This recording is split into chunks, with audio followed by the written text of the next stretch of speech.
Hello, sirs and madams. It's your buddy Admiral Teague. Welcome to Landman Live, where we review Taylor Sheridan's Landman. We're up to season 2, episode 7. My, how time flies. This episode had a pretty weird name. Forever is an instant. I don't know exactly what they meant by that. I just know that next week we're going to be calling it episode 8 because "Handsome Touched Me" is not going to be put on the subtitle of the show, or I'll have to have my. I'll get shit for that one all week. I don't know what Taylor Sheridan's thinking with some of these show titles. But we got another episode of Landman. It drops right on schedule.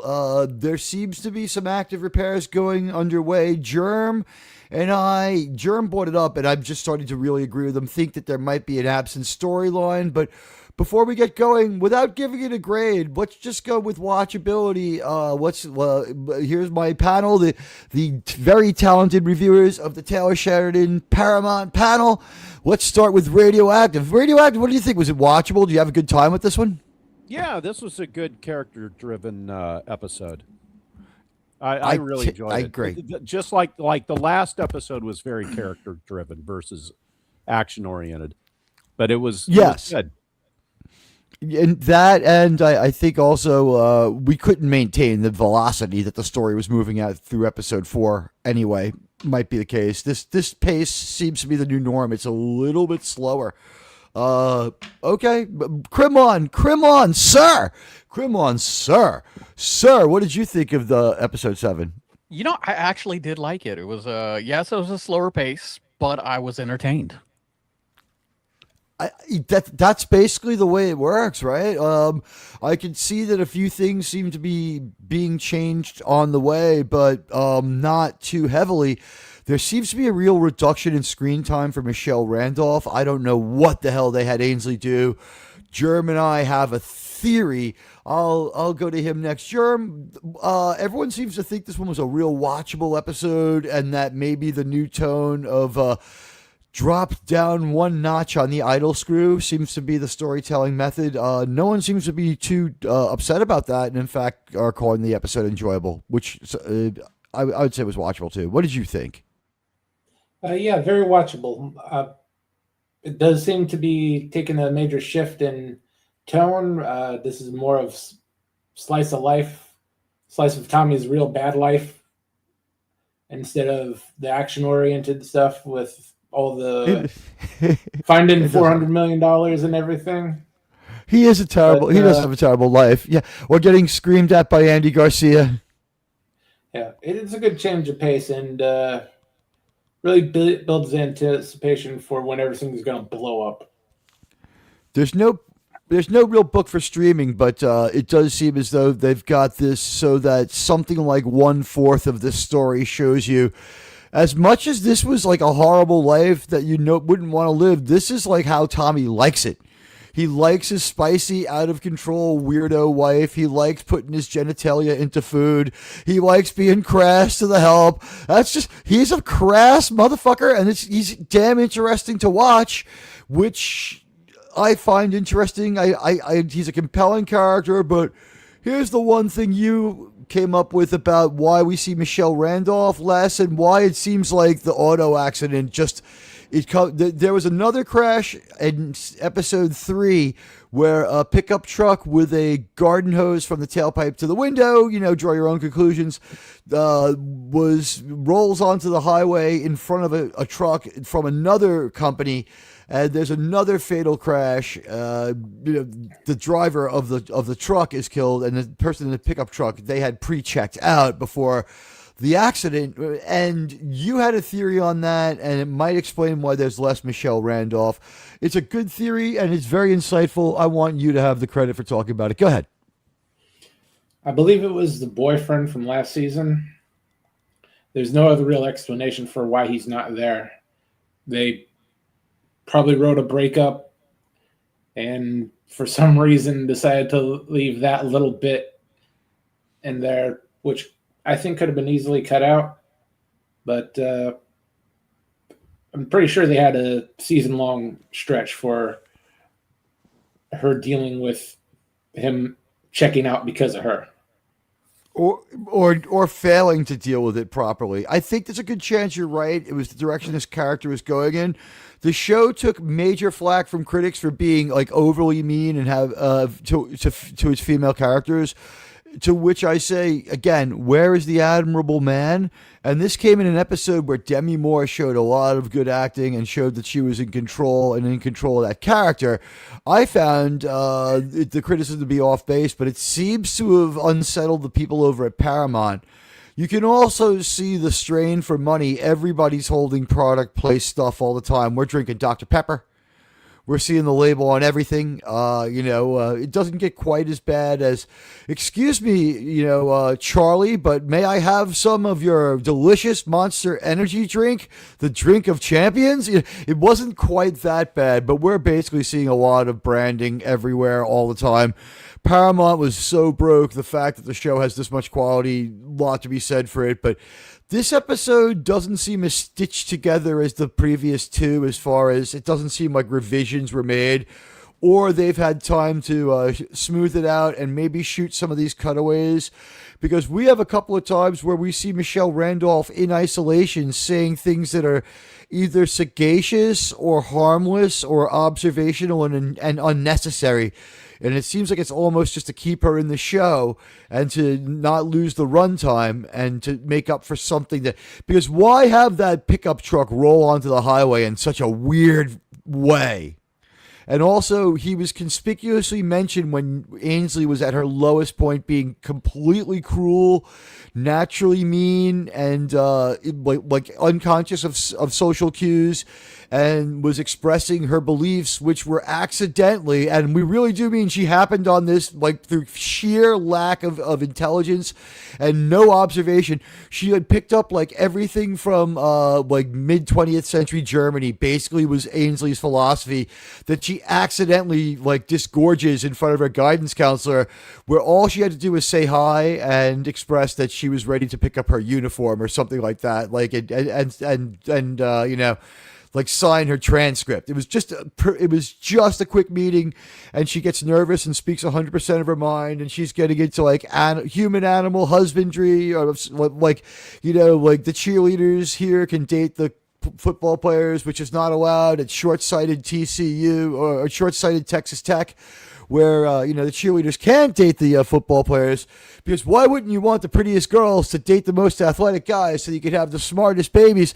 And it's just like this woman is looking at her and reacting exactly like we would think, and then that character just disappears. With also in that conversation, she mentions he has failed his entrance exams with like single-digit marks on tests that go up to what, like a 30 is a perfect mark, and he was getting like she said he got like an 8. As I remember, that is how it went. So I don't know. Does anyone feel that maybe there was something written out here and that the show is, whether it's doing a good job or not, maybe it's dropped one storyline, maybe one about Ainsley being maybe a little too mean? I think if her boyfriend was written out to self-delete himself, it would explain a lot of the anger she's shown toward Cooper throughout the series. The flare-ups of anger that are isolated from the sagacious moments where she's observational and nice, but not to Cooper.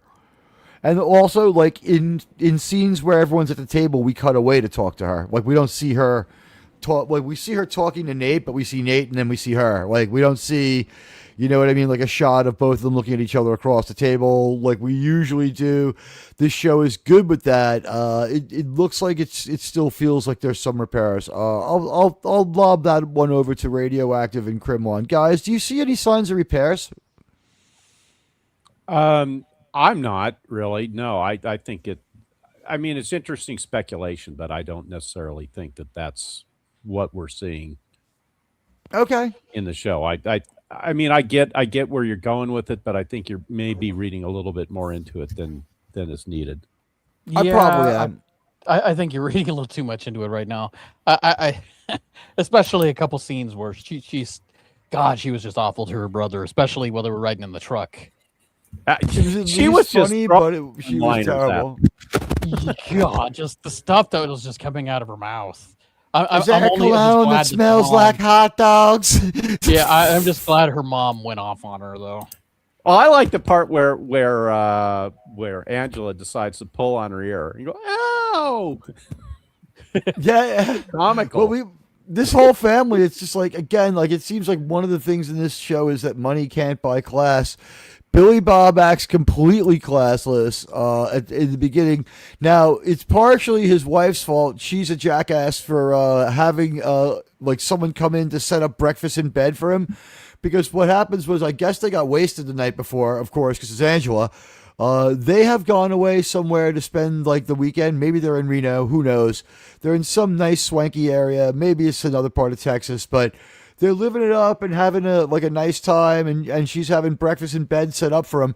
But he's waking up like from being torn down. He's his usual based, unhappy self. The maid is in the room, and he's taking like a fistful of Viagra before bed so that he's like fully. It's gonna last more than 3 hours. And what was great was the maid sees it, or whatever you want to call it. The waitress sees it. The woman who serves them in their room.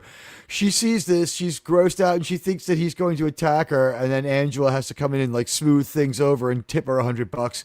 And then she just like taunts him and like throws the food like kind of down in front of him. And he's just like, "Well, hell, what am I supposed to do with my medically induced eye erection?"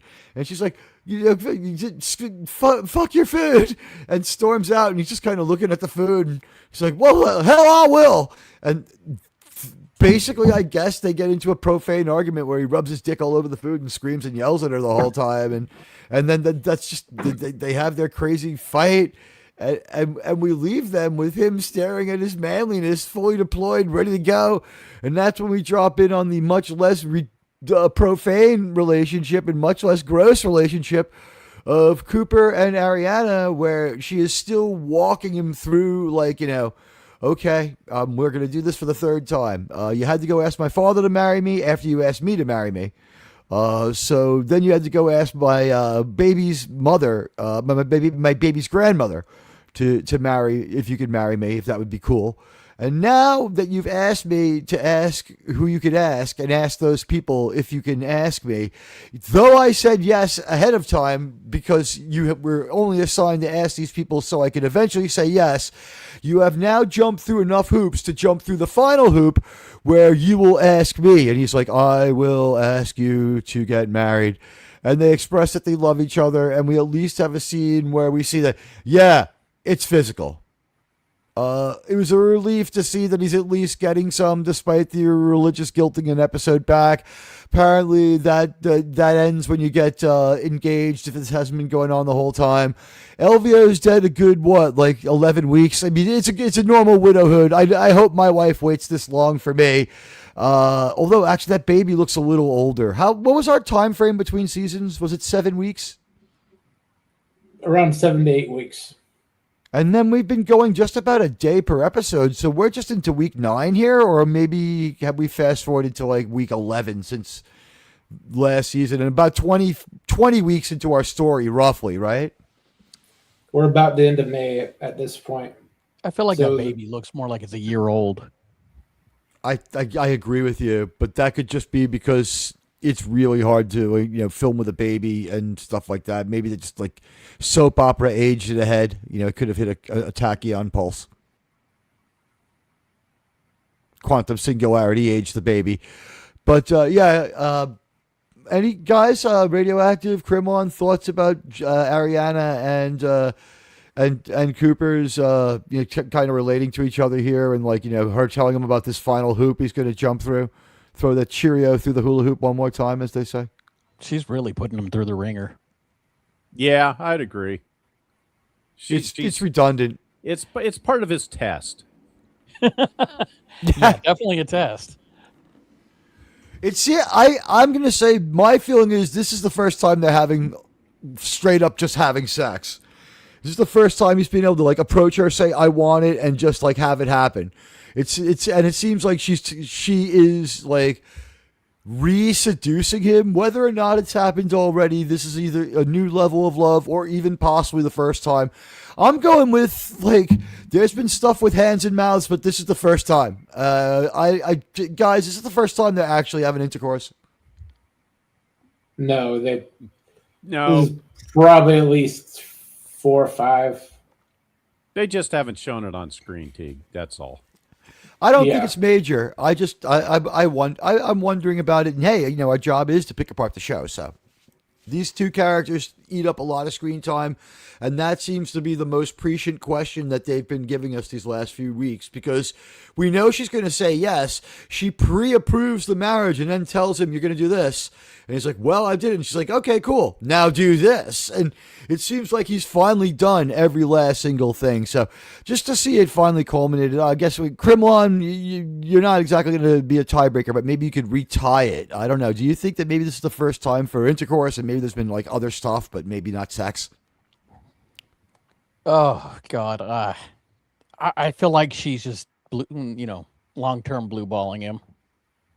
I do feel like, so you're thinking this is the first time they had actual I sex. believe it.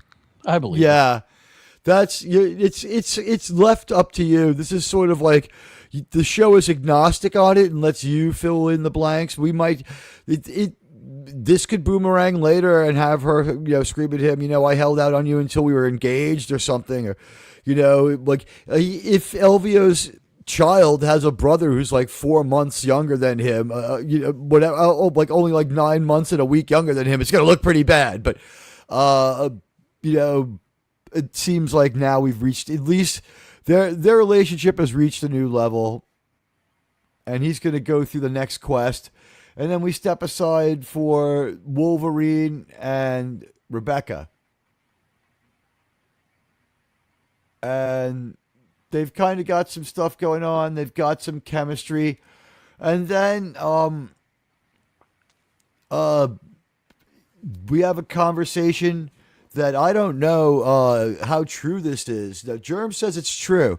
Apparently, the middle of the United States was under a shallow inland sea. Has anyone heard about this? Yeah, that's true. They got Yeah. their science right. They can. It I came all the way know, up yeah. through Kansas. You can actually find seashells still in the dirt. Yeah. Weren't they bought there by the Guardians to be used as money? Wasn't that part of they the just Guardian scattered them financial all over the crash? place. They Yeah. overbought them, and then they had so many in the back inventory that when You the got me market there. dropped out, kind of like when the tulip bulb business in the Netherlands dropped out. Yeah, they just threw them away because they were worthless at that point. If you come all the way up through this area, they got plateaus in Oklahoma. You can tell it used to be a long time ago. It used to be an ocean. You kidding me? There's an ocean all over the continent. You know what? I found out this recently. I did some research on it, and I'm absolutely sure about this. At the bottom of the ocean, at the very bottom, right before the ocean floor, there's water. You're kidding me. Think Wow. about that. There's water at the bottom of the Water ocean. At the bottom of the ocean, huh? We found water at the bottom of the ocean. David Byrne clued me in, but it turned out I checked it out and it's true. Was it Anyway, Are you referring to or the is it dead just water? That's basically that's like fresh water. No, it's a line from a Talking Head song. There's water at the okay. bottom of the ocean. It's not Psycho Killer. It's their other big hit. I forget the song. But listen, hello to all. Welcome to everybody, and hail to everyone. Hello, Mr. House Party 6. Hello, Buddy. Hello, The Dead Man. Hello to Trucker Martin. It's good to see you. Hello to Miss Katonic. Hello, Eminem. Hello, who else is out there? Gorilla. I think I saw the Dead Man. Trucker Martin. I did see Buddy. The Trek Reviewer. Hello, Trek Reviewer. And of course, thank you all. We're indulging it a little bit. And hey, if you haven't turned on your notifications, if you're here, check that one out. And if you're coming through later, the notification bell level is a little low on this channel. If you find that I notify you too much, you can just turn it back off. But give it a shot, because here's the deal. I have a low level of notifications and a lot of watching after the fact. I love all you guys who come through later, but like having the 10 concurrents, this is like a Landman first. Even episode 1 was like a low level of concurrence, and then like now it's up to like something crazy, like 4,000 views. But Rebecca and Charlie have this conversation, and he's living in a real nice camper near one of the rigs, and just there's on a treeless plain he has some firewood. I'll let that one be. We see all the product placement and branding on all his camping equipment, but the bottom line is they have an enjoyable conversation here where she has some coffee with him, and he explains the risks of drilling in the Gulf. The Gulf is 5,600 feet deep. It like the deepest point. I don't know if that's average depth. But it's so not crazy deep, not like the ocean. We're talking somewhat of a sheltered area. And guys, did you know that the Gulf of America is exactly the same size and exactly the same depth as the Gulf of Mexico used to be?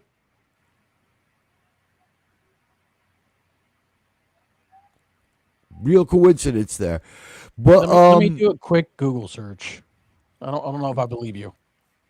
Make sure of that one. But the water at the bottom of the ocean thing checks out. Yeah, let me correct you on one little part. It's not 52 to 5,600 feet. It's is it bottled water? Filtered? 100 meters, which is like I read that wrong. 17,000 feet. 17,000 feet. Yeah. The deepest part. Now, that's not necessarily the average, but would average depth be, I don't know, 60, 70 feet, or is average depth like 600 or 700 feet? Or is it that wildly different? Is it a sand dune environment down there where it just the topography is constantly changing? I don't know a lot about oceanography. Is it cold water when it's still in the ocean? The average is around 5,300 feet, so that's like 5,300 feet average depth. Maybe I got a bad. Maybe I did read it right, and that was the average depth. It's a nitpick. Okay, so let's say 5,000 to 6,000, closer to 5,000 feet is average depth in the Gulf, and it's relatively sheltered as compared to open ocean, but it's not the greatest place to do business as far as drilling and trying to extract resources compared to land. Obviously, it's a lot harder. And they have like a shallow water horizon is the only way to put it. And he explains their stakes from the Taylor Sheridan perspective of drilling for natural gas in the Gulf. And I'll kick this one to Crimlon and Radioactive and Germ to talk about whether or not more or less what he said seemed to comport with common sense. Before I pass it off, I'll say he was talking about how he'll have a better idea when he looks at the seismology and all the other stuff. And that is when they set off different charges and stuff like that to measure like how long it takes the sound waves to travel around and stuff like that, and that can indicate where the minerals are, and then they can do deeper scanning. So he has a pretty good idea, but he says he hasn't glanced at them yet. So their chances are about to go up or down. They're all in no matter what. And what did you guys think of how I described it? It didn't upset common sense is what I would say.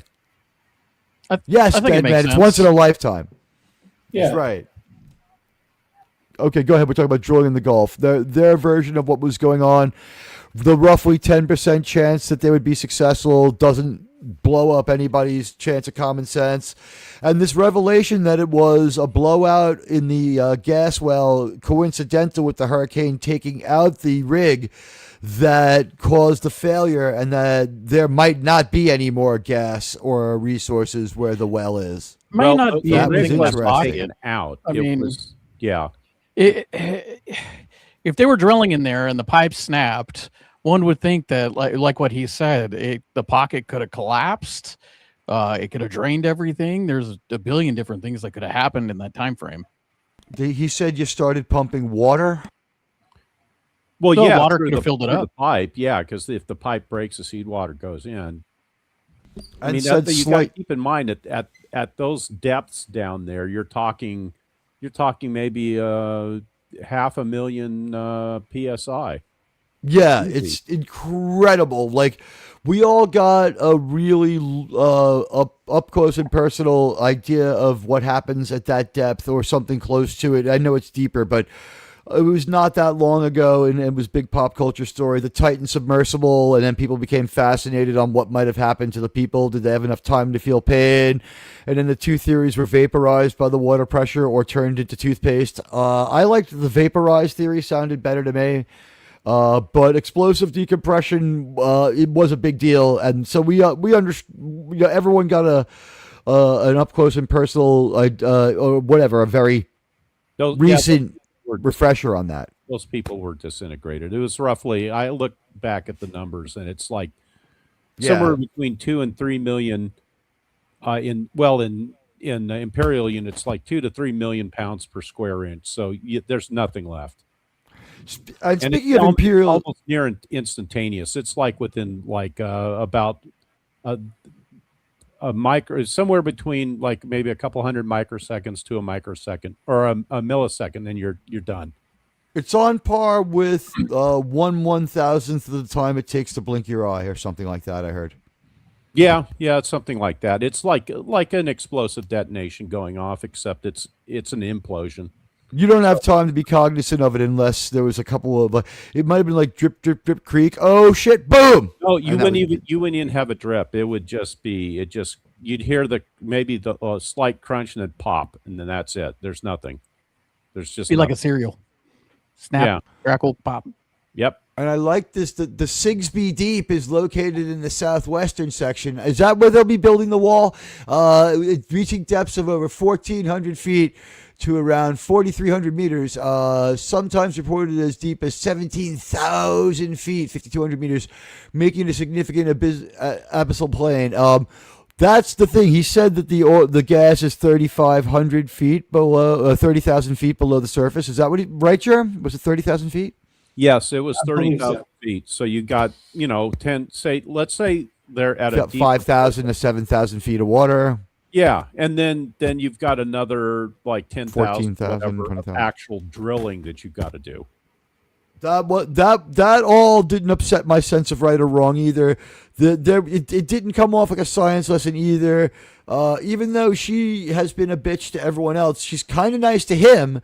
Now she's being nice to him. She has dropped the overt mean tone. She has shown that she can be kind of nice, and she likes him. She's a little bit snarky, but not mean. She's fun snarky, joking about the bath bars. And he's like, what can I tell you? I've got the lifestyle of a roughneck. I'm as tough as fuck as any oil rigger.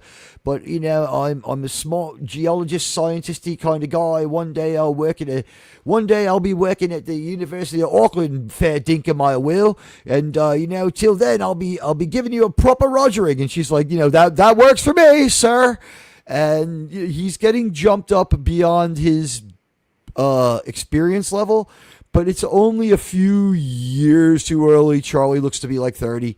And maybe you should be 40 or 50 before you make this call. But he's pretty good. Everyone's got a good feeling about him. Even Tommy hasn't registered any problems. We're going to find out there are problems with her and him, but it's not them, and it's not about his professionalism as far as he may just have a better chance than other people to find this oil. To find this natural gas? Right now, they're giving us the idea that if they can keep their finances from falling apart, that this well will probably work out. He's like, I can give you a better chance than anybody else. And then they explain the wildcatting, this is just complete rank speculation, and if you lose it all, but if you win, you get back sounded like what was he saying, like a trillion cubic feet? Trillions of cubic feet? Well, yeah, he said it could be anywhere from millions of cubic feet to trillions of cubic feet of natural gas. So I thought what he said was when you ship it, you're talking millions, or when you ship or sell it, you're talking millions, but when we're talking about what we'll recover, we're talking about trillions. something close. Like, Well, close yeah, to that? I mean, in terms of the actual amount that's down in the ground the takeaway was it could Yeah, be as much as trillions of feet. Right, he was like, we will feet. move it around and bill it by the million, but like, you know what, like, because she was like, what is TMC, what is TFC? And he's like, oh, trillions and millions, and he's just like, look, in this business, we'll ship and deal in the millions, but like, what this discovery, if we get this right, and 10% chance we do, 90% chance we don't, but if we get it right, oh man, the risks so outweigh it outweighs our risk, especially since if we think about this, they will recover their money just a few weeks too late. Like, okay, so the drilling didn't work out, sirs and madams. They can pay the insurance company back. We'll get into that in a minute, too. This episode is not that dense with events. This conversation about what it takes to drill for the gas, Wolverine is pretty confident here. At the end of this, I feel like maybe Wolverine is the smartest individual we've met so far with this company. He hasn't done anything to undercut it yet, at least, because some other people have failed in where they're supposed to succeed. Like, for instance, Nathan just really just dropped the ball with the contract negotiation shit. Opinions on Charlie. Guys, jump ball. Who wants to go after this one? Does he know what he's talking about? He's just a wild man. Is he just good in the sack? Is that why Rebecca trusts him, or is he competent? No. Sir Charles is he's got his game. Yeah, I agree. He definitely knows what he's talking about. If he was trying to gaslight her, he would just say, "Oh yeah, sure, I can drill there, and you'll have gas by next month." Well, they set him up real well not to want to gaslight anybody, right? Because this was framed as, you're fast forwarding my career by something like 10 years. Damn. I'm going to, and so I think that he's personally vested in being like, I bought in my first ever project because I'm that good. Like, he wants this resume hit. You know what I mean? He's like, he doesn't want to say like, yeah, like everyone else, I did drill competently, but nothing there.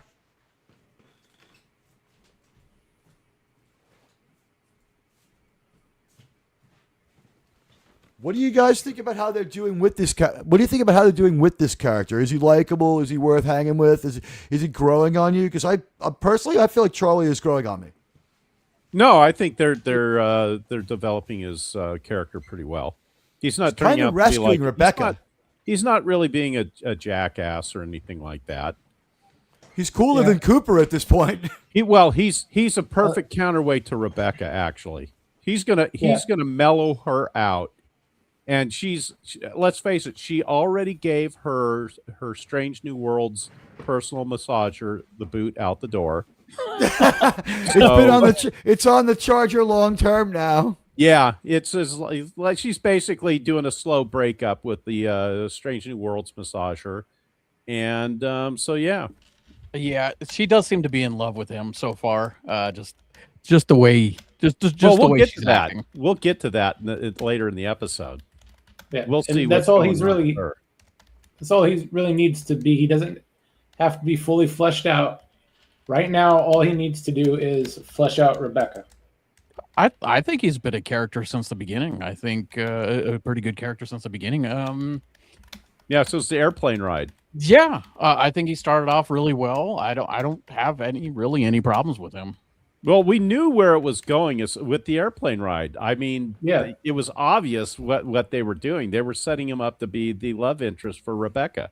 Exactly. He's smart and wild at the same time, which she's a prude and fairly smart herself. So it's kind of, he's able to be wild for like an hour a day. With her, it's like, okay, this is my day of wilding.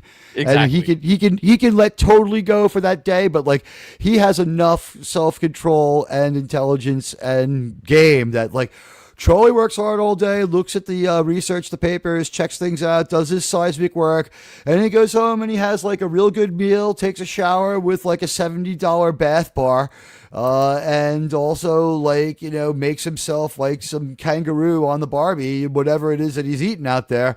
And he somehow even finds trees on this treeless plain to make a campfire. But that aside. Yeah, that's during the day. I mean, when he actually goes back to his place on the weekends, he likes to relax he and goes read out and for whatever. a casual drive on Sunday in his Bugatti, and yeah, exactly. does that. Exactly. Yeah. Yes, and he's got Bugatti money, and it finally makes sense that he had all that money and that he was going. We knew that there was a good chance that these characters would end up staying like in some sort of orbit. Now, I thought that it would just be like he would like her and she would treat him like shit. I didn't think he would be able to kind of get her in a position where now she's sort of almost not really eating out of his hand, but she has stopped actively antagonizing him, which is that makes him the only person we've seen so far she doesn't do this to. She actively antagonizes everyone, and so he seems competent, he seems all right, and this not major but pretty prominent new character is being sold to us fairly well. And hello to Stark of Iron. Tony, as you can see, I'm now up to 3,060. You're not allowed. I am ordering you to stop growing, Tony. I'm ordering you. Guys, if you haven't subbed to Stark of Iron, check him out. It's a great channel. You'll like it.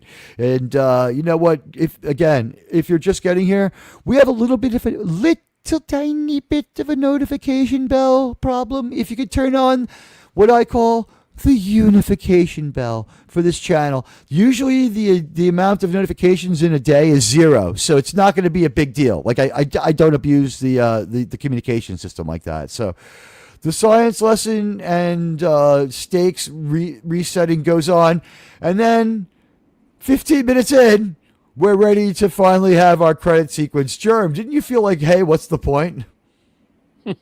Yeah, a third of the way through the episode. What do we really need it for? Honestly, what do we really need it for? This one was also a good 23 minutes shorter, 23 to 33 minutes shorter than other episodes that we've gotten. Seems to be a thing lately. I don't know why they're starting to push the credits so far into the episodes lately. I think because they need to, they wanted to get these 2 acts. Well, Tommy and I believe that they're pushing back against the concept that the female characters are too rude and too crass, and I think that they've had to recut some of the story.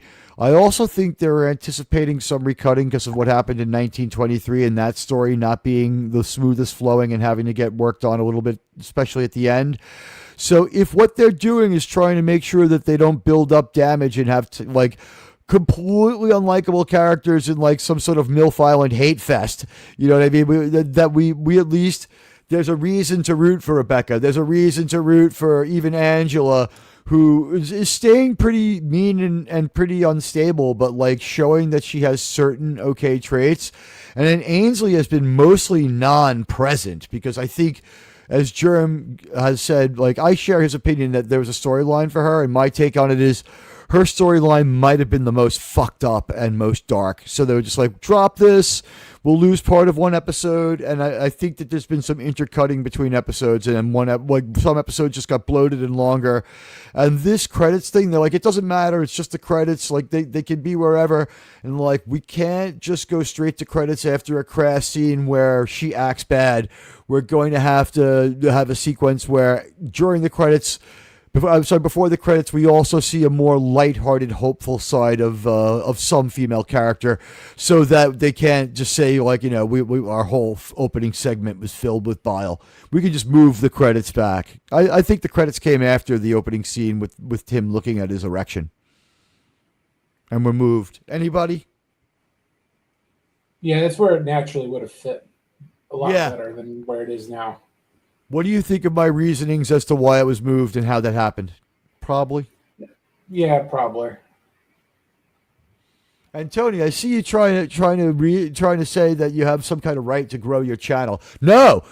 I've been reading some of the X posts from my critics, and they say that I mean and I push people around. So got an image to uphold. Tony, if you put on any more subs, I'm gonna fly down there. I'm gonna fly down to Lynchburg, and then I'm going to hitchhike to your house. Wait, you're mean?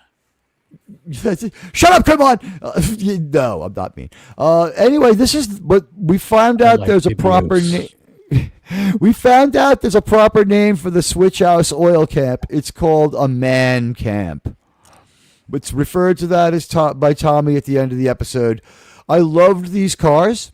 It was like Pebble Beach. My complaint about this scene is we're getting to know Boss's crew better, and they're all nice guys. I like everybody on Boss's crew. The Guardian is cool. The Mexican guy is cool. The white guy with the cowboy hat is cool as fuck. I love Teague. I don't know why. I love Boss. Boss's wife is everything she was cracked up to be. It's not like a relationship where you're like, why would anyone stay with that horrible woman? Like, Boss's wife is hot and supportive and appreciative. And Boss gets his 25-year anniversary, 20 years with the company watch this week. It's a glockenspiel with a skeleton on it, but we'll talk about that later. But I wish we could have seen a little more of these beautiful lowriders, as we just got a slice of life in the land camp. And these two guys who are part of Boss's crew who are going to go to his barbecue, they split out of there as fast as they can. I'm very angry about the scene. Why? They should have done more of a Fast and the Furious type vibe to it. Needed more booty shorts and more cars. My fellow Latino Crimlon, you know exactly what's supposed to happen when the lowriders come out. I agree with you 400%. It was a little bit of an insult to me as a car fanatic that we didn't have more TNA girls in cars. If you're going to do it. However, this did show that sometimes at the land camp, it was a cool motherfucking place to hang out. Am I right? This is a badass thing to see just happening in front of your like boring bungalow. Yes, cars and coffee every Saturday. It was cool. This was really cool. And yeah, Buddy's right. We're gonna race for pinks later. What can I tell you? Here's our point of view characters from Boss's crew, and they're drinking their Dr. Pepper and their Budweiser.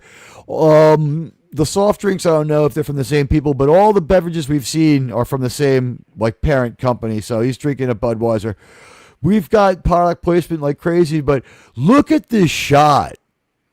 Look how beautiful this shot is. And we don't have any filming equipment or anything of the camera reflected in the in the mirrored headlights of this lowrider, this beautiful lowrider that I wish we could have seen more of. And this is a beautiful shot. This is a painting.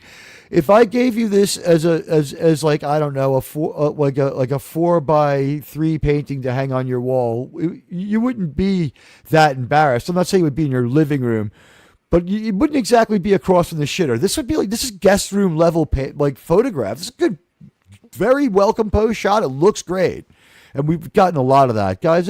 While we're here, we know what these guys are going to do. They're going to head the Bosses. Comments on just the overall cinematography and direction in this episode, and how we've ratcheted down the pace a little, and it didn't hurt. It's noticeable, but it's organic, I feel.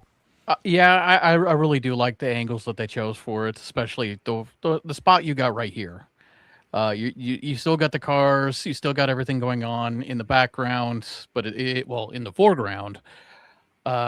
Along with showing the two characters talking about what's going on, so exactly what's going on in this scene, and it kind of looks like they do have some pretty good not lighting, but they got some good lenses, specific types of lenses that they're using for this scene that make it a little bit more cooler.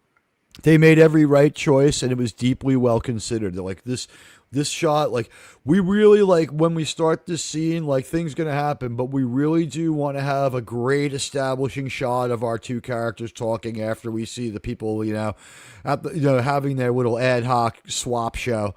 It's swap meet, and it's fucking great. This is slice of life Americana or Mex Americana. You know what? That supervillain arc's been done. You're going to have to come up with something else. The future ruler of the galaxy. You know what? We play for higher stakes here, okay? I rule the multiverse. I thought that you were supposed to rule, the multiverse, Victor, I'm sorry, Dr. Doom, or as some would call you, Iron Man. But you know what? But let's get on with the episode. We're like more than a quarter of the way through. I forget why Thomas needs to travel around with Billy Bob, but basically it's like based confrontation in stereo. I gotta pee, you need to shut up argument, and it's hilarious. And they're going at each other. They're mean and personal, but it seems like their father-son relationship is only about as good as guys who get along fairly well at a real crass job site. These are friendly oil rigger conversations, aren't they? Well, that's been their relationship the entire time. I'm sure Thomas has spent more time with a bunch of different oil riggers than he has with his own son. Sounds like a conversation that's usually going on between Radioactive, JT Kirk, and I while playing games. I will be joining that game sooner or later. I have a few other things to take care of, like not getting thrown out in the street.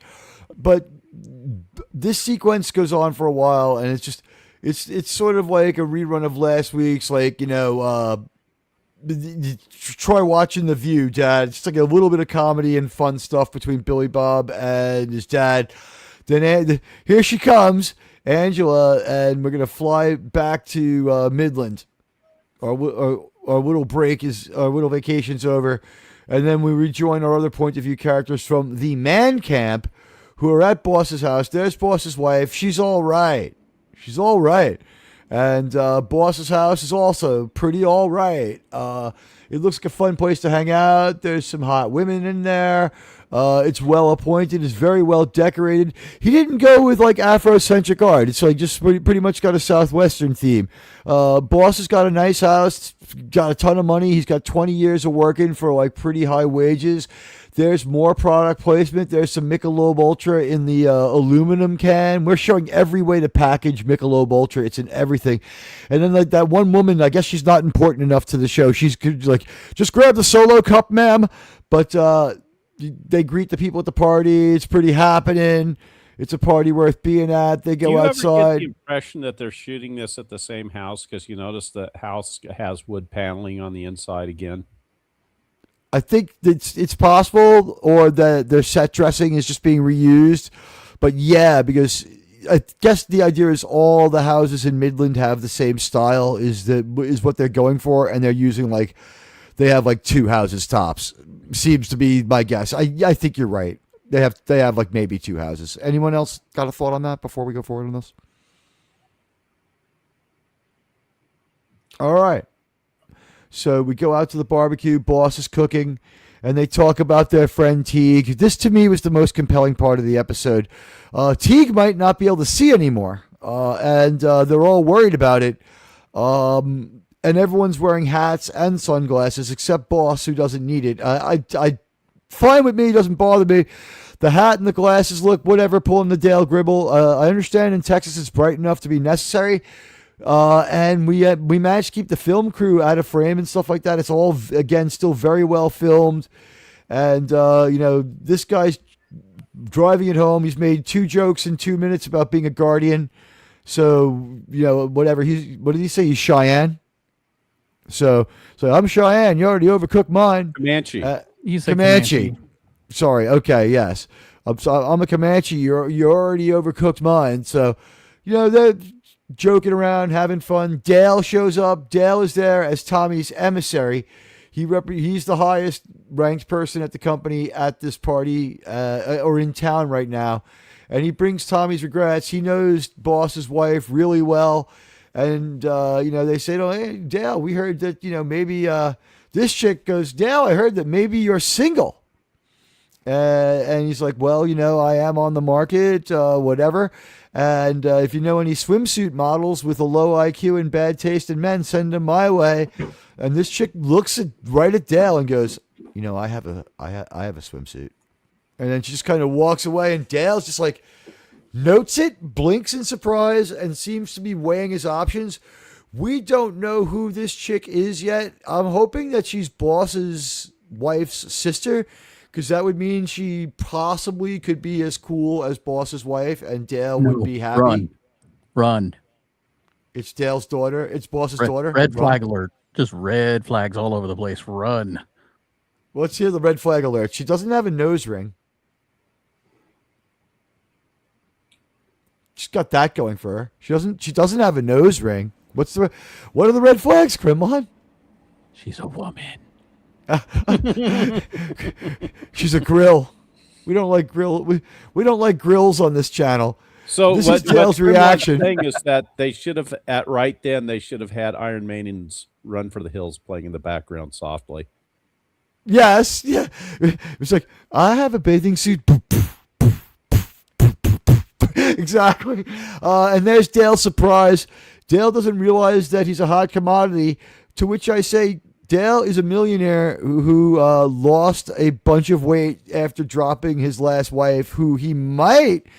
We don't know the circumstances of his divorce, except that she threw him out and has a new guy. So he might get off lightly on this one, right? But he has at least one other ex-wife. That was my impression. He had 2 ex-wives, right? Yeah, at least 2. He now is up to 2, is what I thought. Yeah, and this one was more of an asshole to him than a financial burden. She just tossed him out, kept his shit, and he's out everything he had. And maybe he has some legal bills. The thing is, he makes a fucking king's ransom in money. He is a technically gifted, very high up, #1 hands-on guy for the company as far as, planning things. We need this many wellhead parts. He really knows what he's doing. He's important to the company, and he's newly single. It makes sense that, especially if you know him, you know that Dale is a totally all right guy. And after what Nathan does in this episode is the last remaining nice person from the original group of people. And then we go out and we give Boss his company watch. It's worth as much as like a boat. What did they say it was called? I don't remember. It's not a Patek Philippe, but it's something really good. Panda.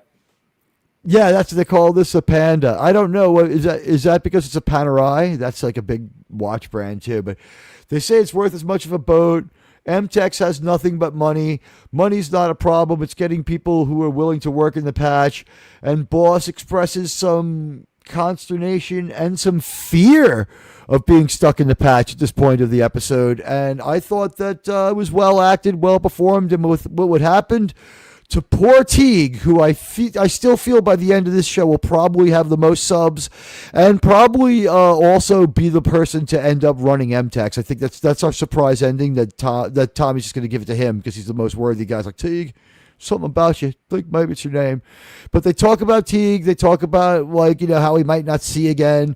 They talk about the risks. He says, I've seen some shit out there. And, Dale's just like, well, I'm into this because it's an addiction. To which Germ says, you're into this because you're alimonied up to your ass. And it could go either way. But Boss is thinking about, maybe this is my last year or, even less. Like this is pretty darn dangerous. I don't know. Like, why am I sticking around out here? And that's where we leave them. And Tommy and TL have a little talk.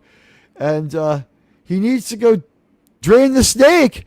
And he walks off to the side of the road. And at less than a foot from the tip of his boot tips is Such a pretty a good-sized rattlesnake. And he's just like, I don't care no more. And he just whips it out and pees right on the rattlesnake because he's as mean as could be. So, he bleeds his lizard onto the snake. And it's just hilarious. The snake decides to get away from him rather than attack. I guess it's full. And he doesn't even say shit to Tommy about it. This scene was hilarious. Germ loves Sam Elliott. We'll start with him. Germ. It was interesting to say the least. Never really thought they would go for something like that, but it does a good job of showing of how much he just really doesn't give a shit anymore. It was also funny. It was definitely funny. A little bit. He just ain't that my fucking luck. So yeah, there it is. I want you to go. So this is Thomas peeing on the rattlesnake. Way to go, Thomas. Great aim. He got it right in the face. At any rate, this is their relationship.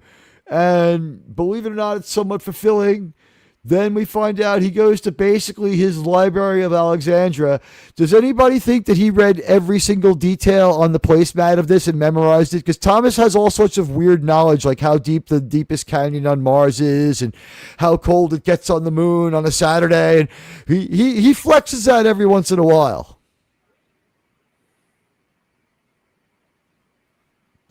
And it was just this is a great conversation between these two. I mean, basically, Sam Elliott's character, Landpaw, is basically schooling his son, saying, you need to slow down and you need to appreciate what you have. It could basically be summed up in 4 words. Enjoy life, enjoy wife. Yeah. Can we get I think Thomas this could be a t-shirt summed that up fits for him? almost everyone. I think most people that are, they work and they get caught up in the rat race. They don't really think about what they truly have. Well, Tommy can't taste food, so him scoffing at the food is understandable, but his father telling him, I like to eat and slowly enjoy my food because my life pretty much sucked. Can't taste his food because he smokes all those cigarettes. Well, no, he can't taste his food. We found out last week because he broke his nose when he was 30. And he hasn't tasted or smelled anything since.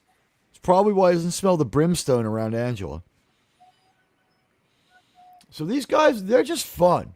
Germ, Sam Elliott, and his whole kind of life's philosophy, what did you think? And do you think that they put the Bud Light sign by Sam Elliott because he is the most manly man and the opposite of Dylan Mulvaney? And that one look from Sam Elliott would probably cause Dylan Mulvaney to evaporate like the people in the Titan submersible? Well, you notice they also have Busch beer right next to it. So, but that's also from Anheuser-Busch, Bud Light. So there's that. Yeah, there's product placement everywhere.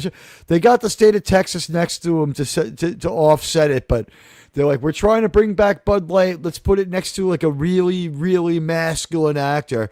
And I would just say throughout our lifetimes, it's been Chuck Norris and Sam have been like consistently the 2 manliest badasses. Mel was on his way, but his career got derailed. Like, he didn't get a chance to build up this level of crowd. Like, you see Sam Elliott, it's just he brings his whole career with him. He is every character he ever played. And the fact that he was more or less a character actor does not hurt anymore. It's perfect for Landman. So this is them having fun. They actually, like, this is, as crazy as it sounds, they're enjoying each other's company. And then there's Glenn Powell's girlfriend, Michelle Randolph. And Angela, they're just coming back from spending more money like crazy. Cooper's going to take them where they're going. And Ainsley is unspeakably mean to him. They cannot get along. And as Jerm said, this is a manual shift. How the hell did they pull this off with 3 people in the front seat? To which my only answer is, I'm sure, Angela knows how to work the stick. But it was a fun scene. It was a funny scene. None of there's no love lost between brother and sister. And Angela finally has to pull the you stay on your side of the back seat. You stay on yours, and no talking kind of thing. And she basically tells Ainsley she's being a little too mean to her brother, which is was anyone else like about effing time? Yeah, I mean, this little is overdue. Comedic. I mean, she's just always on him. Yes, always on him. So Radioactive, were you pissed that we didn't stop at the old folks' home? Oh no, not really. I think we can miss it for a week. Or 2. Or 3. This scene is summed up very easily. After repeating all the stuff that she learned from Charlie, Nathan, the second view through this, my impression is after she refers to him as Charlie, he does change the angle of how he's looking at her, like his eyes narrow and his kind of lowers his head just a little bit, but nothing else changes. He continues the conversation. Everything goes totally fine, and he hedges Charlie's percentages up. He's like, no, it's better than 10%. Don't worry about it. And he totally seems to know what he's talking about. And she's about to split. She's pulled the I'm being mean to you thing again. And like basically Nathan has gotten cucked in 17 out of 17 episodes. And she's about to split. And he goes, hold on a moment. I'm just printing out something I need you to sign. And with nothing but the fact that she smells like sex or something, she says to him, you know what? He says to her, you know what? I've figured out that you need to sign this disclosure form. She's like, what is it? He's like, it says that you're having sex with a subordinate.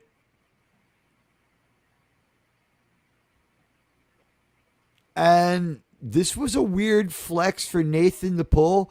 I know he doesn't like her, but Monty wanted her in this company. Cammy has not made any move to put her out, and he doesn't seem to have much to go on to draw this conclusion. Is this a quickly thought up replacement story for what's happening with that maybe got dropped from this episode? Because it fills up some time, and at the end of the episode, unless this boomerang's back, it looks like Tommy squashes this.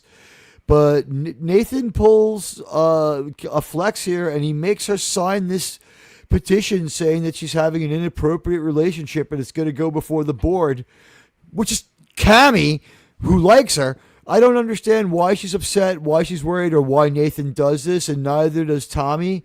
Anybody want to offer thoughts on Nathan's strange flex? I think Neil was doing being Neil. Yeah. Neil is being Neil. Well, from this point book on, Rebecca's going to be calling him Neil. Oh, absolutely. Just wait until she finds out Neil was doing this. I guarantee she's going to punch him in the face. Germ? He's just so by the book, he has to do it. The fact that he would have known about it and did nothing, it would have looked suspicious. Except for the fact that everyone else in the company does crazier stuff. Well, we're going to find out that he's letting his lawyer thinking get in the way of his common sense. That's what's going on. But yeah, he also doesn't like her. Well, they're having their tiff, but I don't think it's really. I think he really is just doing it by the book. I don't think he's really trying to be as vindictive as maybe you think. The tip-off. Well, he doesn't hate her. He dislikes her style greatly. Well, that is true. But then let's face it, the tip-off was when she kept referring to him as Charlie, and then he goes, "That's interesting. Everyone else knows him by Charles." That's what cued him in. That's how he knew. Yeah, apparently he's a really good judge of character and a really good detective as far as picking up clues. He goes, when I talk to him, he calls himself Charles. And she's like, so fucking what? And if she had stood by that a little longer, he would have, and refused to sign, it wouldn't have been a big deal, you know? She could have said, I'm going to talk to an HR lawyer before I sign anything. Or I said this on Germ Show, this is allowed in my state. You know what? Fuck you. You sign it. He might be trying to set her up to take the fall for the $400 million. That was another viable.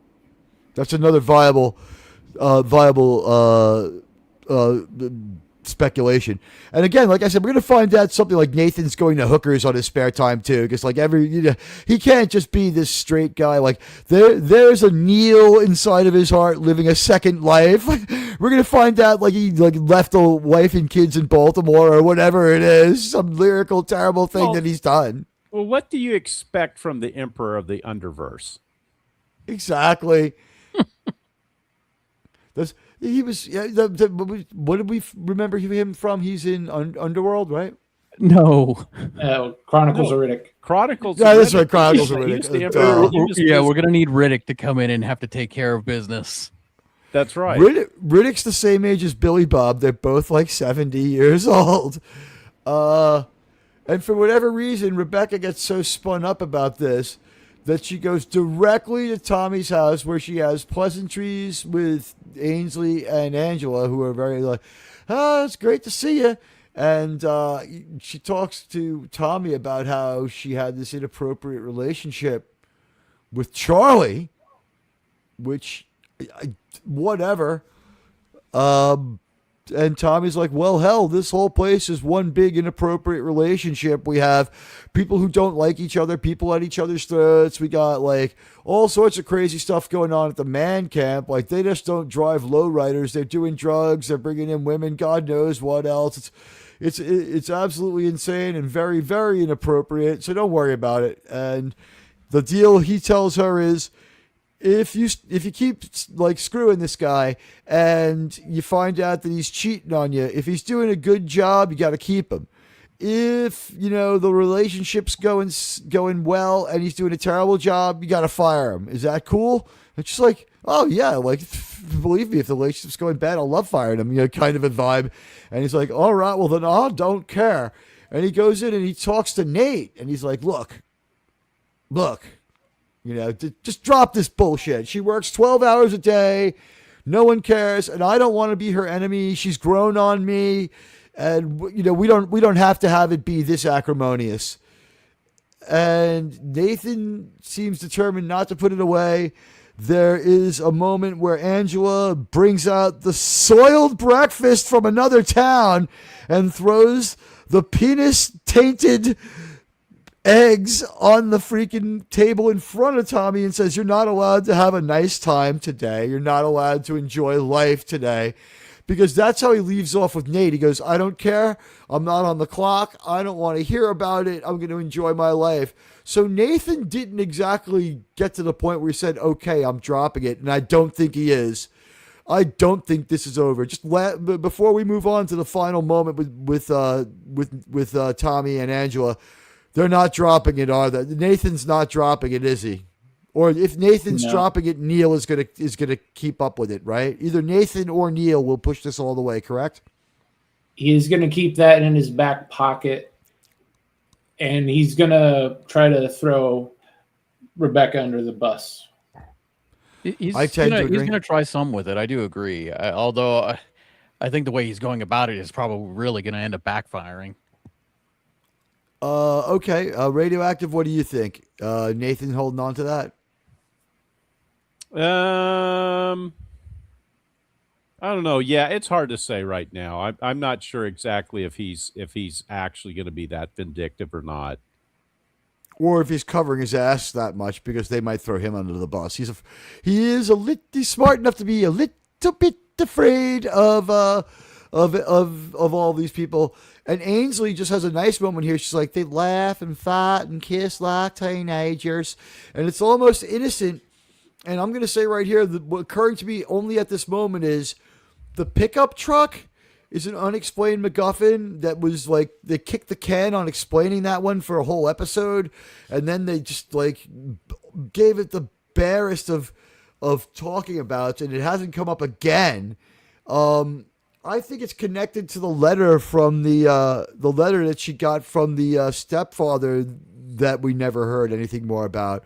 There's two MacGuffins surrounding Ainsley. One we're projecting is that the truck is related to her, but the missing boyfriend because he's dumb, and the letter from the former stepfather Victor, who's we never met, just dumped Angela because she knew he was cheating on her.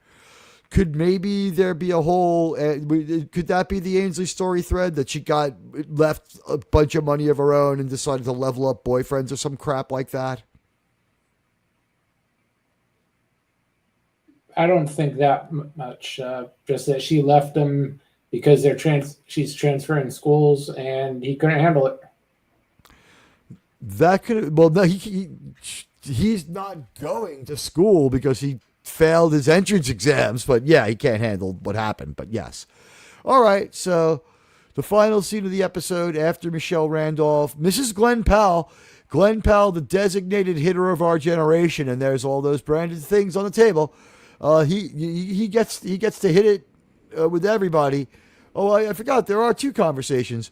There's a moment with Angela and Tommy where he's like, all your, semi-focused, not that overly disorganized, slightly predictable chaos. That's kind of what I'll live for. My pop told me between learning facts off the the placemat at the trucker's restaurant that I should enjoy life and enjoy wife. So I'm going to be nice to you. To which she says, you didn't compliment my boobs. So again, a little comedic. She's less. She paid a lot for those. He paid a lot for those. But yeah, it was funny. And Grandpa and Ainsley talk a little bit. And then we see Ariana gets home from the Patch Cafe. There's a trail of rose petals on the floor. And Cooper has set like dozens and dozens of small fires and then fallen asleep. Wakes up when she goes outside, and they embrace and kiss, and he gets down on one knee, and then we see the dog look at him, assume an aggressive pose for a moment, and then sit and pant happily, watching them. It has accepted him as master of the house. LVO's dog is now this. I took the dog sitting down to mean that we're done making him do the same thing with different people over and over and over. This would be 4. She tells him that she should ask him to marry her. He does. She says yes, but she says it doesn't count yet. You got to go ask my dad. He goes and asks the dad. Comes back and says, I did that. And she goes, that's cool, but it doesn't count. You got to go ask LVO's mom. So he goes, he asks LVO's mom. She's like, yeah, I'm cool with that. And he goes back. He's like, I've jumped through all these hoops. And she goes, one more. You got to ask me again. And you got to do it in this super romantic way. He does that. He pulls it off. And our episode ends with them, in love and staring into each other's eyes. And that's where we leave off with this episode of Landman. With the dog approving. The dog approves. And that's the final test. What else really counts? The dog, sirs. The dog approves. Okay, the dog approves. Cats and dogs living together, it's anarchy. I thought that this episode was pretty good, but I'll let my panel give their thoughts and their grades, along with their highs and lows of the episode, or lack thereof. Let's start with Radioactive. What did you think of this episode, and what grade did you give it? I thought it was a great episode. This was, obviously it's a bit slower paced because it is a character-driven episode. However, that said, we really got a lot of development here. With an economy of dialogue. Yeah. They didn't word us to death either. People just did things. Well, we saw development of Charles in Charge. We saw development of Landboy and Ariana. We saw development of Sam Elliott really had, I think he had the best showing in the show so far with this episode. Jerem will get the final word on that. He's our Sam Elliott expert, but you might be right. There was one twist that I thought they may throw us, because on the drive back, they pull into the driveway, and I almost thought, oh man, are they going to kill off Sam Elliott's character? Yeah, I thought he was dead too. I was going, no, they're not going to build him up like this and then have him die on us, are they? They let it last the exact right amount of time, and then Tommy tugs on his mustache to wake him up, and they go back to ball busting each other. It was exactly actually pretty good. It's almost as though that was maybe something that was improv, like Sam Elliott probably told him during the bring him on the show. Okay, we can do anything on this show, but just don't touch the stash. Yeah, don't touch my stuff, man. That's mine. I'm trying to get his face in pictures so we can. Come on, there we go. Come on, Calm Fior. Let's see that face of yours. All right, so here he is, and here he is in Chronicles of Riddick. Wow. Yeah, he's 20 years older. On the weekend. See, that's his weekend job. That's Neil. This is his dark secret. Yeah. Yes, he goes to Comic-Cons on the weekend. And you can tell. Look how dejected he looks right here after Tommy browbeat him about giving him that NDA to Rebecca. It tells him to tear it up, but he doesn't. He looks dejected. He goes, you know what? I'm just going to have to go conquer another planet now. It's near dark time for me to do my thing. Okay, so there's Calm Fior from the Chronicles of Riddick. Badass. I thought that it was a pretty good episode too. But let's go with what was your grade, Radioactive? I will give this an A. Yeah. Okay. Not unreasonable at all. Was there a high point of the episode? High point. I'm not sure. There's it was pretty solid all the way through. Yeah, So you I'm not want sure I that's can really viable. give it- Very even episode is a fair Yeah. answer. Okay, so it's an A and a pretty even episode. Let's go to Krimlon. Krimlon, what did you think of episode 7? Well, let's see here. I liked it. I'll give it an A. It was well paced. Yeah. I think they didn't have a lot of downers. I think the high would be Sam peeing on a snake, which cracked me up. And then the low would be the Michelob Ultra. Yeah, that'd be the low. But Hello, Lombardi. yeah, I'd say an A is a pretty good area. It wasn't the greatest, wasn't horrible. It had a good pace. I think overall it was pretty good. Miskatonic. Yeah, it was really good. It was a fantastic episode in some ways, but let's move on to Germ. What was your grade, and do you think there was a high point? I also gave it an A. Really liked this episode. Getting great character development. So you're really going to feel it when it all comes crashing down in the next couple episodes. My high Or point at would least have is to be, all. Go ahead. my high point would have to be the barbecue. We're setting up. Barbecue. I get the feeling that Boss is going to be put in some real danger, or he's going to outright die. The way he's Or talking someone about, from I that need to get out crew. real soon. I'm particularly think it's going to be Boss because he's the one getting out. Or thinking about it, yeah. It's like, I ain't got another 20 in me. It's like, no one thinks you should. It's like, I don't think I got another year in me. It's like, ooh, our boss has gotten some career burnout. Miskatonic gives it an A. What was you gave it an A as well? I guess now that leaves to me. This was a great episode. There was a slight amount of, what whiplash there was not that great. And it was all in the last 2 episodes, where it was like 2 episodes back, there was like impact and turbulence. And then the last episode, it felt like recut to a high degree, but it was still an entertaining episode. This one, yeah, it is another A return to form for the series after, like, if you viewed last week's Pirate Dinner as a little bit slipping and some people gave it a B. Taylor Sheridan, after 2 Bs in a row, I think scattered on the panel, we're back to another week of unanimous A's. They have adjusted to the new pace. I guess the news of a 3rd season, there's not as much urgency. The story is breathing a little bit. And the amount of hard to believe or ludicrous events, we seem to have gotten all those out of the way. We didn't do anything that challenged our belief system of like how you drill for oil or how you finance a company. So far, the biggest strain of the season was Monty's overly insane financing. And also, like, the fact the show seems to be unaware of the fact that there won't be time to throw them in jail before they get all the money they need back and more to pay off their obligation.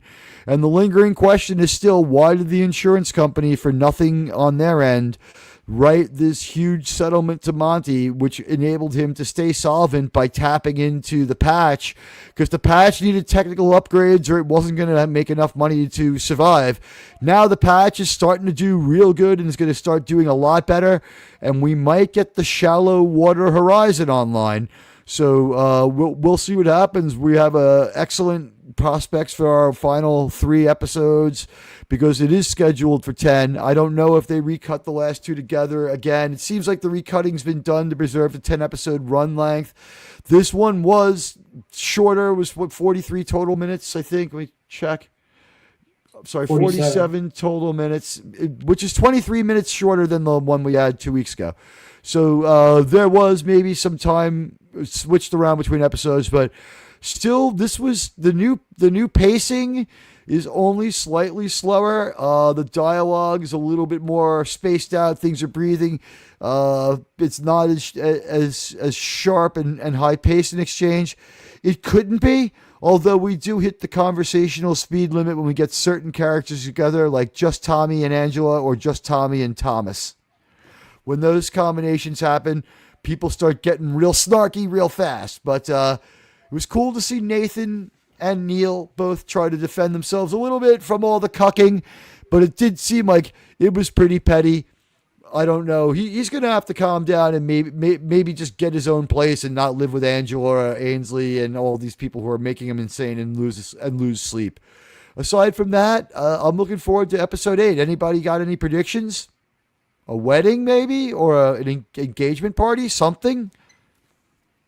Yeah, there'll probably be something along those lines. Or that end the season fast with that. Let's hope they don't decide to kill off Boss. I think maybe we're looking at Jarrell maybe self-deleting if he doesn't get his sight back. He is really messed up over that. You're never going to see him again, Teague. I'm sorry. Yeah, I tend to agree that character played its part, right? Well, he might just exist to show the amount of jeopardy at the patch, and he's one guy from their crew who's gone. But whether or not Gerald Teague comes back is up in the air. I've only been joking around about my grandiose plans. We've lost like 4 characters, technically. Go ahead. Well, we've lost 4 characters in the show at the patch.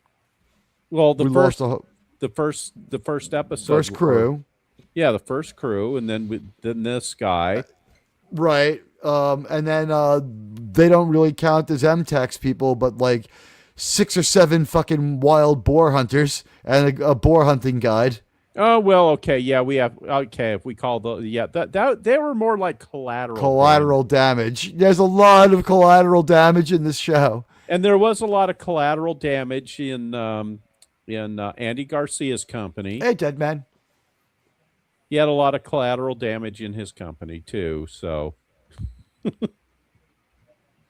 Andy Garcia's company's got he had to blow one of his employees' gourds off. And so, Krimlon, what do you think? Next week, will there be maybe some kind of like bridal shower? Will they have an engagement party for Ariana?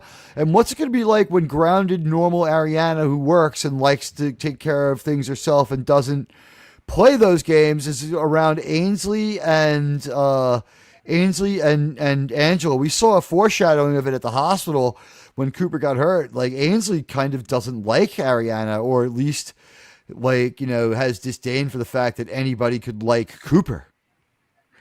Yeah, I think that there's probably going to end up being a party, but at the same time period, we're getting ready for pretty much just chaos. I would have to assume that'd be the reason why this episode was just completely docile compared to the rest of the season. No, you'd think there's going to be a cat fight? There could be. There could be a lot more than that, too.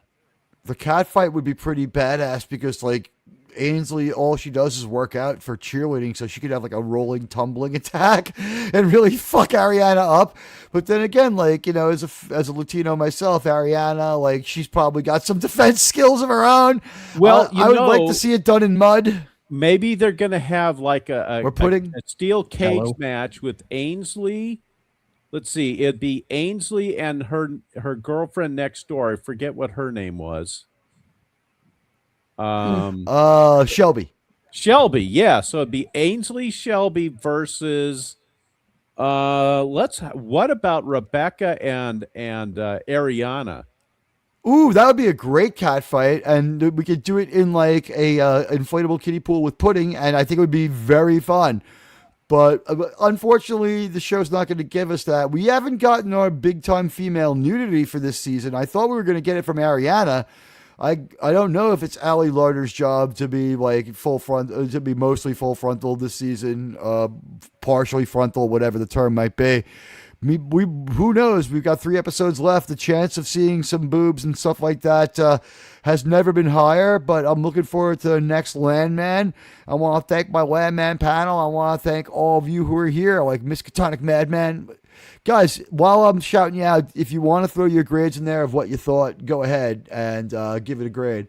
I'll check out your thoughts on this one. And also, thanks for everyone who came to Germ's watch party. We did see some nice side boob from Rebecca. She was cute. Ariana probably has a sandal she can throw at Ainsley. Yeah, she can do that, definitely. Ariana is definitely out of her mind. And is demanding to be married, and I guess we're finally done with the several challenges. He finally cut the Gordian knot. He's going to be able to tie the knot. Cooper has advanced his character. He stopped being dumb. He's just simping for Ariana now. And Jerm, what's going on your channel? Nothing until after the new year. We'll be back next Sunday with the Landman watch party, and then after that, be a regular schedule. Are there any Gorilla watch parties this week? Gorilla is doing Iron Man right after this. Oh, are you at that? Yeah. All right. Hey, thank you then very much for your time, all of you, and thank you to the Dead Man, Buddy Hepburn, my ranch, Miskatonic Madman, Lombardi 69. Thank you all. Thank you to T Stark CEO Tony, my friend. Hello, and thank you to my panel, of course, of awesome Landman Paramount Paramours. Mr. House Party 6, who is here, welcome. Thank you to Trucker Martin. It was great to see all of you. Is that about it as I roll back to the beginning? And you guys, thanks for the loyalty. You guys been here for the whole show, hanging out. I super appreciate it. Before I go, I guess I'll just say last night, real quick, we had our Star Trek movie conversation. Do the Landman only members of the panel want to say quickly your favorite Star Trek 1 through 6 movie and why? Tremlin, you want to go first? My favorite Star Trek movie, huh? Between 1 and 6. Yeah, the real Star Trek movies. Yeah. Oh, goodness. That's a good question. Was it the Search for Spock? A lot of people, that's Germ's favorite. Germ really likes Search for Spock. That's the third one. Yeah, I just remember as you said 4, right? My mother taking me to see them in the theaters. As far as some of the older rescreenings, a lot of it back in the 80s, and I think that one kind of hit me a little bit more at the end of the previous movie of his death scene, and it was interesting seeing. It was just interesting with the way they kind of brought him back to life. What did you think about the death of the Enterprise? I mean, that was get you right in the feels, right? Yeah. I think that hit about as hard as the death of Spock. So, yeah, I agree. All right. So, hey, Krimlon, favorite Star Trek 1 through 6, and here's a twist for you: favorite villain. Oh, it's always got to be Khan. He won 82% of the vote. Radioactive, what do you think? Favorite 1 through 6 movie, and do you have a favorite villain? Let me go with the favorite villain first because that's just too much of a slam dunk. It's V'ger. Oh yeah, it's V'ger, of course. It's Khan. Khan. Yeah. As far as like my list, boy, see, I've seen all of them first run, so for me, same. It's kind of hard because the only thing that's hard really is 1 and 2, in a way. But I'm just gonna say something non-controversial and just say it's 2 as the top one. But if I really say which one's the best Star Trek show or movie film, it's going to be 1 because it's got more of the actual space adventure to it. But sir, that was so controversial, sir. Sorry. Not controversial at all. So here's my list, real brief. I'll just say it's 216435. Not bad. Authoritative. I think I like 5 a little better than 4, but I have a special place in my heart for 5. Germ, you got to weigh in on this one all last night, so you're still good. You said it was 4, and you just love that movie. Favorite villain? Con? Yeah, it has to be Khan because really, there's only the 2 villains in those 6 movies. Yeah. It never dawned on me before, but like the whale probe is not really a villain, and General Chang is a sentimental figure for us because it was Bird of Prey 5's icon, but he's a good villain, but he can't touch Khan. He can't the history and all that other stuff. There is a villain in the one. He was at the in the one with the whales. It's the mouse that Scotty gets in an argument with. Hello, hold on a second. Oh. That's a good point. I forgot about the mouse. That was a villain. That was a villain scene. Hello. Well, and the guy that was and the punk rocker. Yes. And the owner of the transparent aluminum company who had the nerve to tell Professor Scott what to do. Just use the keyboard, and then Scotty types faster than anyone's ever typed in their life. Yeah, the punk on the bus is the biggest. Is the only heel in the really in the movie, and all I could think of is, isn't it nice that on his away mission with V'ger, he eventually ends up finding a veritable seventh heaven with the whale lady. Decker and the whale lady have a TV show together. Jillian and Decker are in seventh heaven. It's so weird that the 2 Star Trek movie extras, like one movie Star Trek people end up in that show. It's weird. A keyboard, how quaint. Exactly. Yeah, let's focus on that part of his life after Star Trek. Exactly. All right, guys. You know her. You love her. You've been waiting for her. You get to see her. I want to thank all of you for hanging with me for the whole show and for being so awesome and for being such a great community as we rock towards the end of the year. I'll have some more thoughts about this at the very end of the year. I appreciate everyone hanging out for this. You guys are the very best. In the words of Ozzy Osbourne, I love you all. All right. And, have a good Monday. Hope you all have a good night. And you know what? Here's Sydney Sweeney for you. And you know what? If you're coming through later, leave me a Landman question or a reaction. Please hit the like. We try to get these up to 30. Landman 1 did like 5,100 views. I think the show is going to creep back into conversation again because the episodes, this one was pretty clear and pretty clearly fun. So we'll see what happens from here on in, but you earned it. Sydney Sweeney, ladies and gentlemen, here she comes.